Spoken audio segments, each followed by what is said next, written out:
Welcome back to Learn Astrology with Mary. My name's Mary English. You can find me at www.maryenglish.com, maryenglish.co.uk and UK Astrologer. Hello, how are you? Now, last week we were doing Arabic parts, and I bought the book by Robert Zoller, The Arabic Parts in Astrology, A Lost Key to Prediction. And I was so looking forward to reading it. And it probably was one of the most difficult astrology books I've ever read. But annoying, it got to a stage where I got cross with him about what he'd written. And I'll explain what went on for me. And then I have written it. I have read the whole thing. I've read it more than once. I think I've read it 3 times now. And the conclusion I've come to is I'm not going to be using them very much. I think more than anything, I'm probably going to stick with the part of fortune, because it's one of those things that can happen in astrology. Someone has made something so complex and involved, so it's not a easy peasy, look at the chart, find the answer to anything thing, made it so confabulated and involved that in my case it completely stressed me out reading it and doing it, and I'll explain why as I get further into this episode.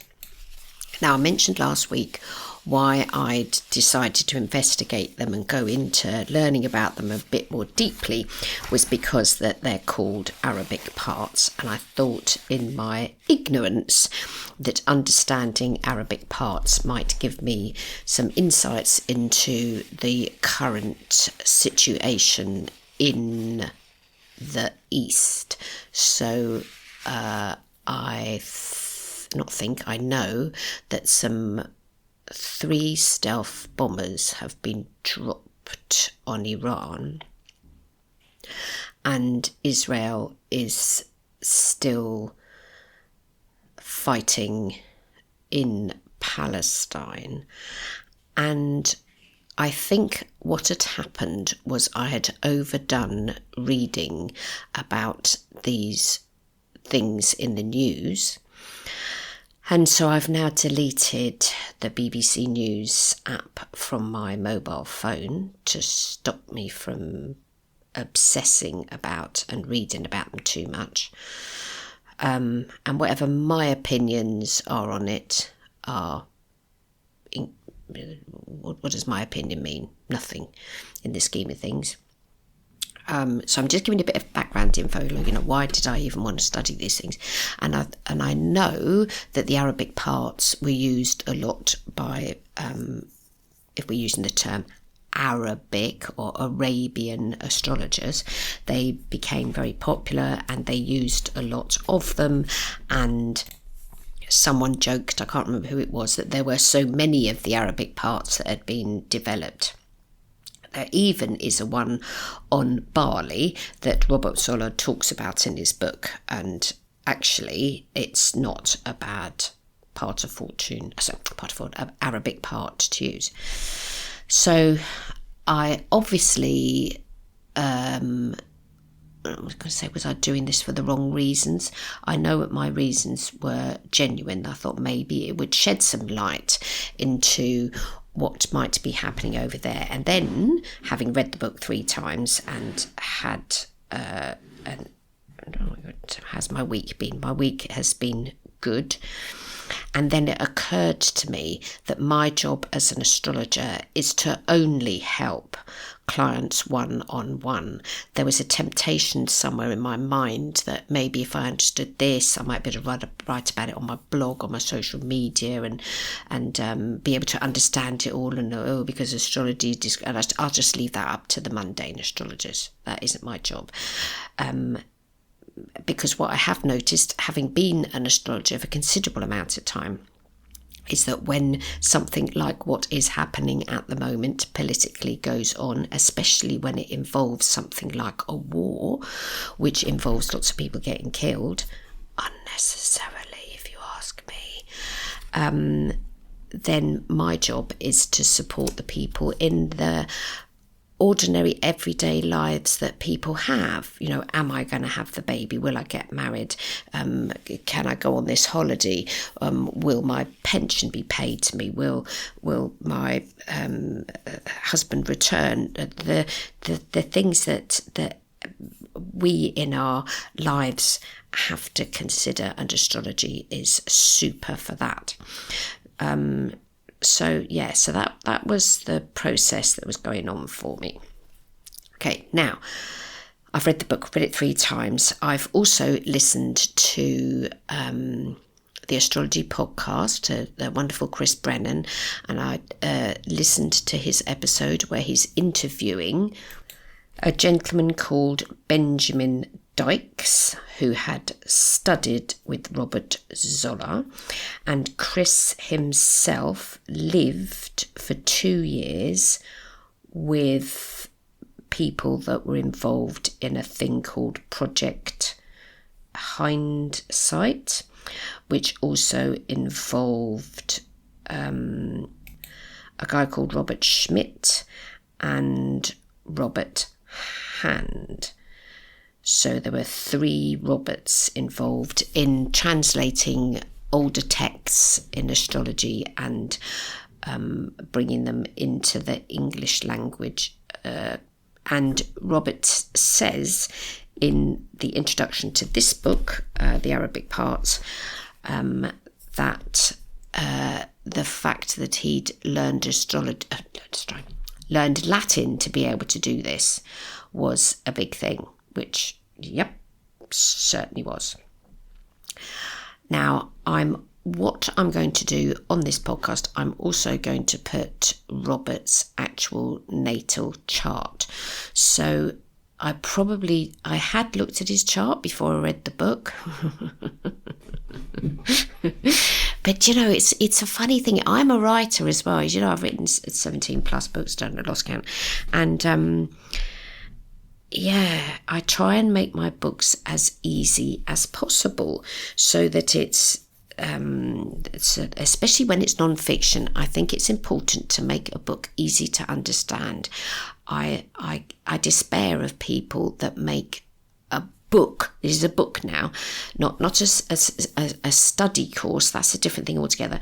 But write books that are too difficult to even summarize in a few sentences. Now, the guy that's on the podcast that's talking to Chris Brennan, he himself managed to summarize a few things about the book. He summarized the first chapter in the book about metaphysical stuff. But I read the first chapter in the book, and he's called it The Metaphysical Basics of the Parts, and I read it over and over, and it's like, hold on now, you're saying this number means this and that number means the other, and then you've made some other numbers, and there was a bit in it, I was like, okay, it wasn't even, I do very basic maths, okay, it was like, I can't see how you got to that, how did you get to that thing there? And this is the first chapter. It's not the first chapter, big part now. The first chapter in the book is how the parts were lost. So who did or didn't have them. And the reason they got lost is because obviously certain people couldn't read the languages that they were written in. So fair enough.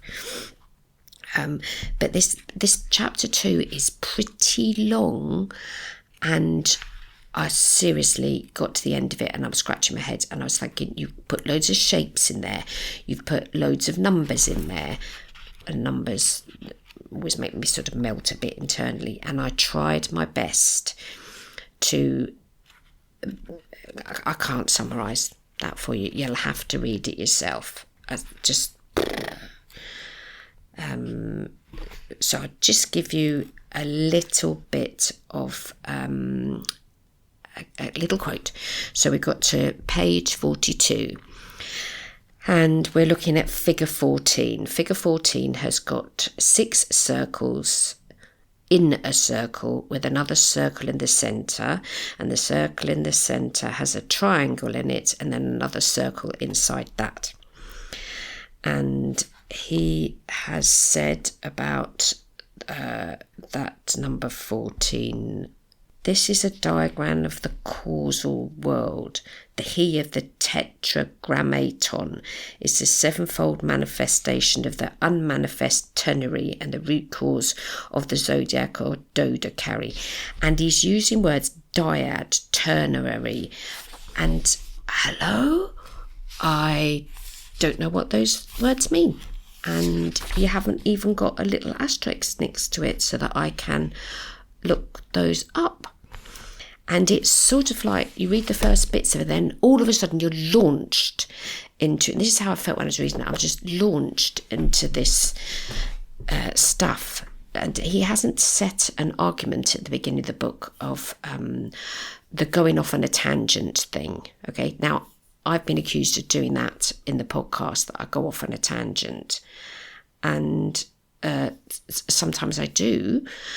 But I don't think the tangents that I go off on are anything that you could not follow me along with. Yes? Now, Robert himself has a Pisces ascendant and moon in Pisces on the ascendant. He has a sun in Aquarius, and we'll talk about his chart a bit more in a minute. Sun in Aquarius and sun conjunct Mars and Mercury, and his sun is sandwiched in between those two things, so he's going to swing from going across to then wanting to communicate, which is the book. Let me read you the contents. So part 1, so we've got a acknowledgements, a preface, an introduction. We've got part 1, the background, how the parts were lost. And then in part 1, we got 2, the metaphysical basis of the parts. And it is a very lengthy chapter, and it's all about numbers. And he's using Yahweh, and the 1 is the 2, and the 2 becomes the 3, and the 3 is this, and odd numbers, I think odd numbers were male, is that right? Odd numbers were male, and no, I think it was even numbers were male and odd numbers were female or something. It was like, okay, how did you get to that? How did he get to that? Where did you get that from? And it was almost as if he'd been so immersed in these old books and the old stuff that he'd written, that sort of dragging him back to the century that we're in, or the era that we're in either. Then we get to part 2, the doctrine of the parts. And 3 is how to use the parts. Oh, goody. 4 is then Bernati's treatise on the parts. And then 5 of this is on part 2 is the extraction of parts for purposes not listed. Okay, so the doctrine of the parts is first word.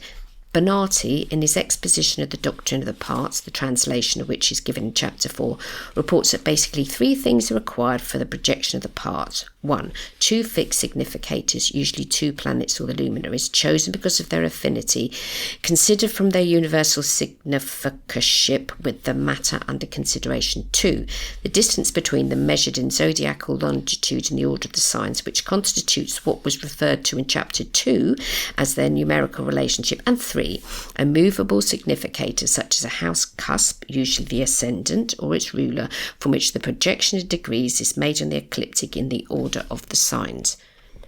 Now, if I understand that correctly, what it means is the parts themselves are calculated by 2 planets or the luminaries. So that's like the Sun and Saturn, or the Moon and Venus. That's how Arabic parts are calculated. And you choose them because of their affinity, and that he's using universal signature. You choose them because they relate to the question or the thing that you want to know about. So obviously, if it's something like relationships, you might have the relationship between Venus, which is sort of a love planet, so they talk about relationships, Venus, and the moon. Okay, so you've got your your 2 bits. Then the distance between them, which is what I mentioned last week, we've converted the whole 360 of the chart into so that you've got the sun at 15 degrees whatever, and then how that goes as far as the 360 goes. Okay, so that's the distance. And then 3, the movable significator. Most of the Arabic parts take the ascendant into account because that does move, as we know. And then the degree thing. Now, just that in and of itself can cause a mental breakdown. And so I've found a website that can calculate that for you if you wanted to investigate and go further into the parts that he's mentioning there. Now, this particular website hasn't got every part, but it's got a big amount of them. Now, the website's called horoscopes.astro-seek.com /Arabic-lots-parts-astrology-online-calculator. You probably find it by Googling it. And on there, their equation is the lot that you're going to try and find equals a personal point plus a significator minus a trigger.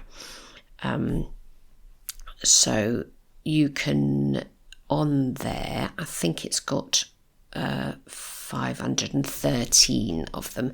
So you can put your date of birth in there and your time and your birth city, and then you can have all of the parts there, 513 of them. You can choose your house system, so equal house, whatever you want to use, Placidus, Porphyry, we've got the whole shebang. You do the rulerships to it. And before you do that, if you're not conjuring up 513 of them, you'll have to decide which part and what formula you're using. So you can't on there search for, because I tried to find the Arabic parts that he talks about in the book, one of them which is, and it sounded great, and it was the part of the sun which was supposed to be important in calculating things, and that was the second most important one, the first one being the part of fortune, which I'd agree to. I agree with the part of fortune. I love it. It's nice. It's helpful. But anyway, you've got 513 on there, so you can calculate that. And as I explained last week, you can use astro.com and find some of them. So we're up to, then it's like we're on now how to use the parts. And again, he's quoting Bonatti. Then we go into page 81, and that's section 4, Bonatti's treaty on the parts. So he's translated that into English, lovely jubbly bubbly, and again it's a numerical thing, and it goes via why the parts are extracted, the methods of extracting them. He does it with the 7 planets and the significance, and then the part of the moon, which is called the parts Fortunae, which we already know how to do that. And then this is your Bonatti chappie now. He's talking about, and that was the one I was trying to find out, the part Futurorum, the part of things to come, which is called the pars solis, part of the sun. And it seemed to be a reverse calculation of the part of fortune. I thought, well, surely it'd just be easier to look at whatever's opposite to it. But then he's got the parts of the first house and what they all mean.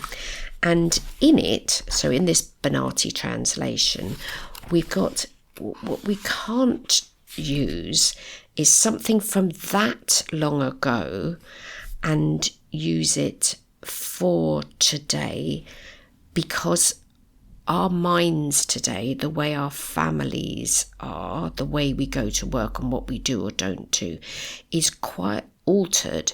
Certain things haven't, but other things have. But anyway, that's the section 4. And then we get to number 5, the extraction of parts for purposes not listed, page 134. And As there are over 100 parts given in this work, one would hardly expect that many more would be needed. It cannot be overemphasized that the parts ought not to be resorted to until the external aspect of the figure has been thoroughly delineated and understood. Yet it's conceivable that in special cases a part may be desired for which the text gives no specific instructions. Again, in Ori work it may be thought worthwhile to find a part which may serve as a summation or epitome of a configuration. Such would be analogous to the midpoints used by some modern astrologers as one of the reasons parts were used at all. As Bernardi quotes Abu Massar as saying that the opening section of one of the translation, and if you make a sentence with more than 13 words in it, it's difficult to follow. We ought not to be surprised or upset if one part serves many purposes. The text of the translation itself exhibits this already. It was not uncommon for this to be the case, as it did not disturb the medieval astrologer and ought not disturb us. Okay, so that's a little sort of, I don't know, the extraction of parts for purposes not listed. So, maybe there's not a part for my boyfriend's left me, or am I likely to have my boyfriend leave me? But why would you want a part for that? Anyway. Then I got really excited because we're now on part 3. Great. And we're doing natal figures. Okay. And there are charts for 6 ladies and 1 bloke. And he's demonstrating in here, and this truly was where I lost the plot. He's demonstrating the part, which Bernardi hasn't gone a lot on about, but maybe it was a thing back then. The part of religion and the honesty of women. And when I read that, I was like, okay, our first illustrations involve the part of religion and of the honesty of women, or pars religionis et honestatis mulieris, discussed in section 10 of Bernardi's treaty. If this part is in a fixed sign, or the aspects of the lords or the dignities of the sign in which is placed, or of any benefit, the woman will be honest and religious, even as she may be longing for coitus. But if the malefics aspect it without reception, it's in a mobile sign, the woman will be excessive in her desire for coitus, giving herself to men for a cheap price, and she will in every way a fornicatrix. And he wrote this in the 1980s, and I thought, you probably couldn't write that in a book today, because the charts that he's got are ladies, and he's evaluating whether or not they are prostitutes, okay? Basically, is what he says. And I just thought, if that wasn't a bloke thing, I don't know what was.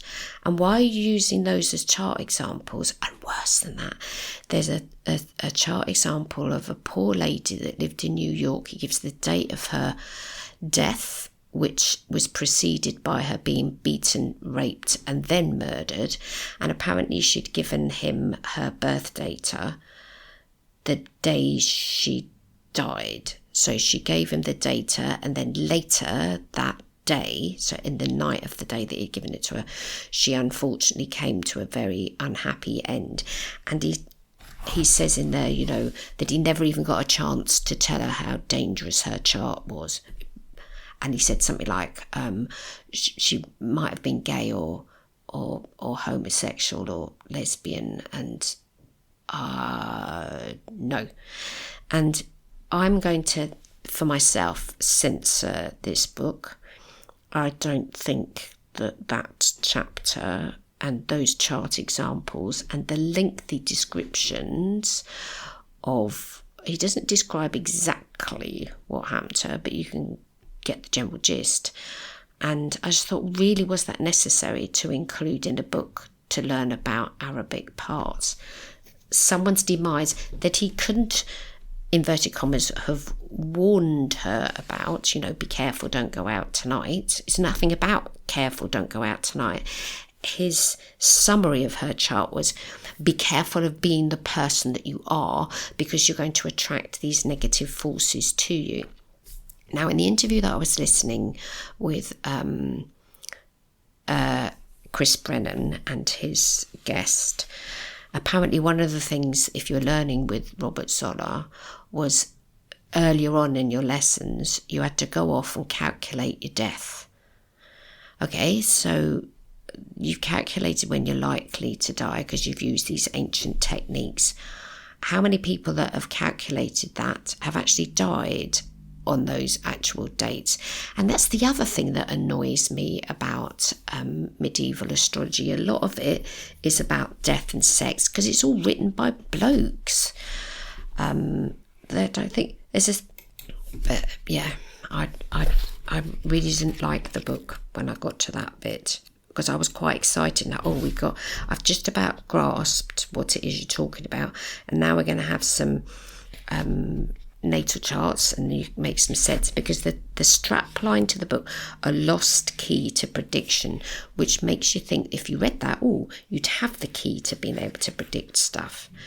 But there was no examples in there where he did predict stuff. He's just making judgments on what people's charts are like. And apparently he could be, according to the interview, he could be quite blunt in saying things to people and seemed to like to shock them.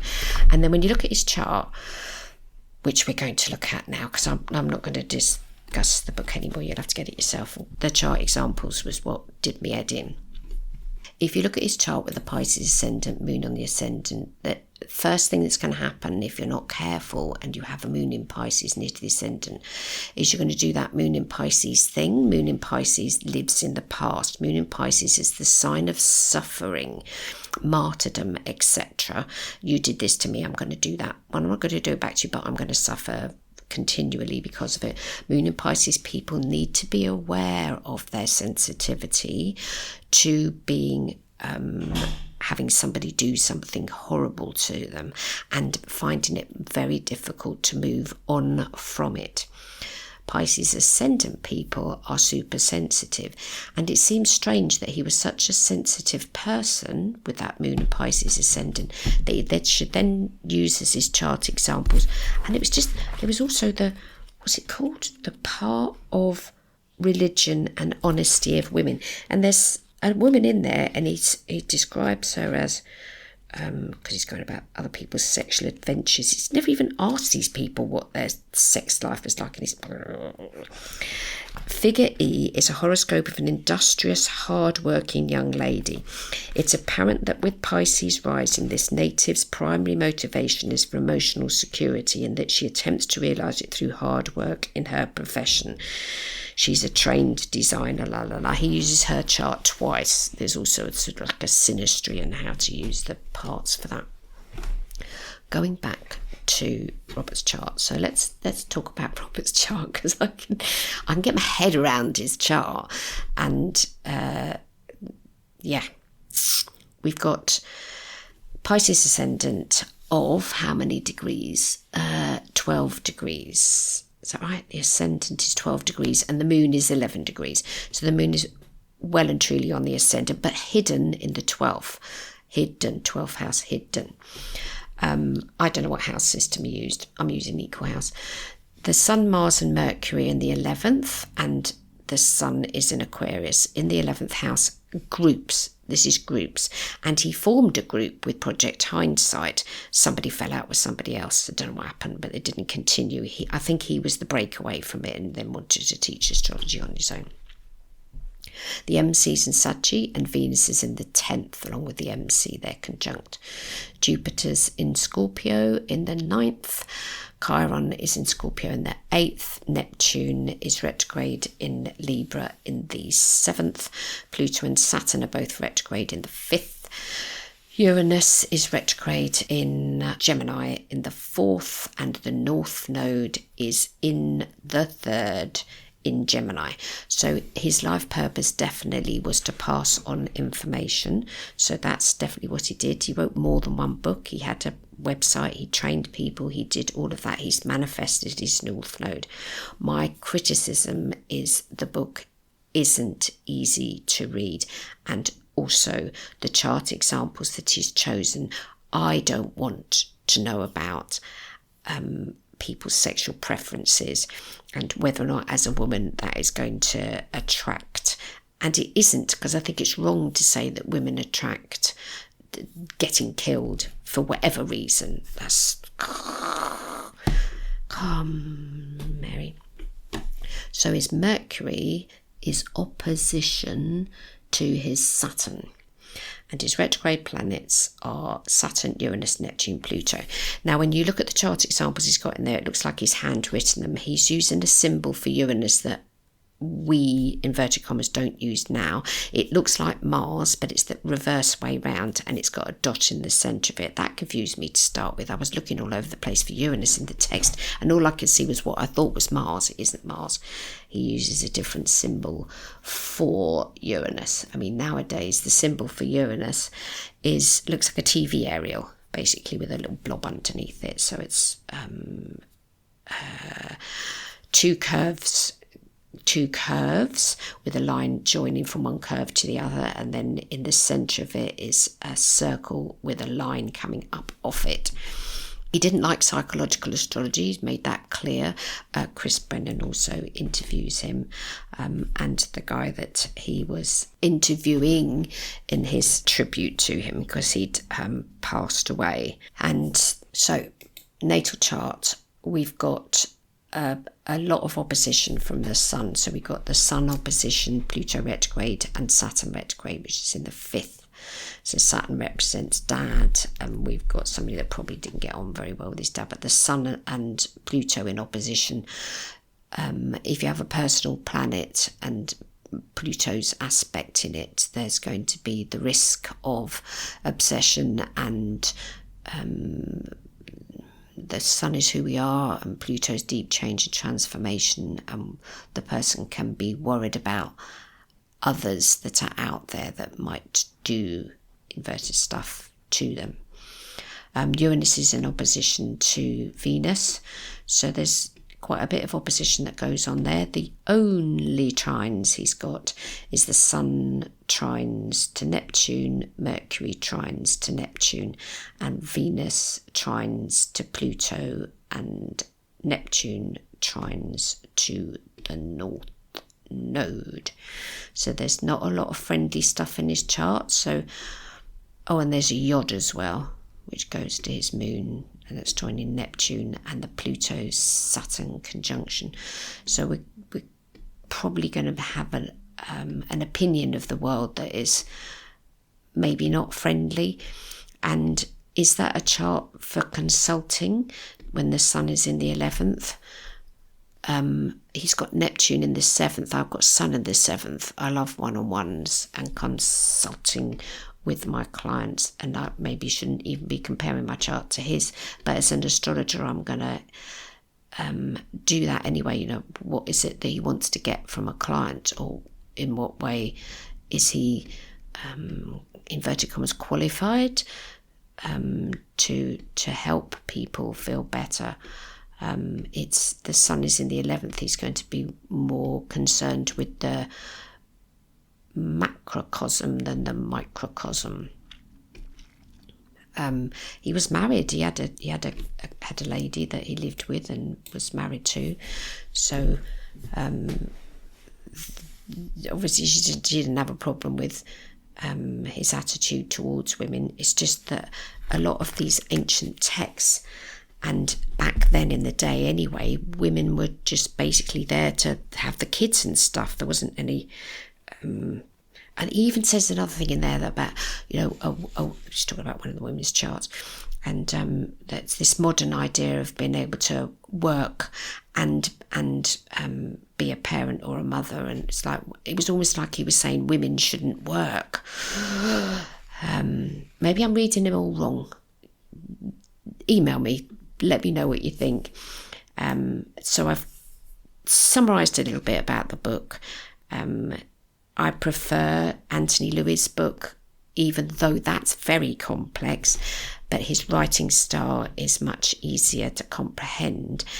And with this, it must have taken him ages, and Project Hindsight was the most wonderful contribution to astrology. Chris Brennan wouldn't be where he is and how he is without people being able to do that. He was very close with them, literally, and the astrology that he practices with whole sign method has come from that, because it's an ancient technique, and without the ability of those ancient astrologers' books been translated, then that knowledge wouldn't be with us today.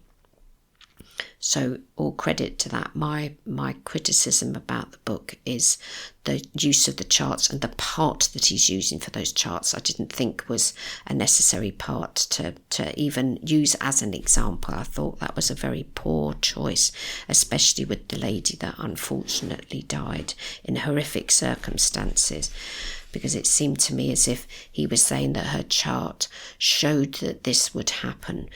And even if it did, you can't tell a client not to be who they are. How would that assist things? It's supporting the client in who they are. I hope you have a fab week, and I'll be back next week. Bye-bye now.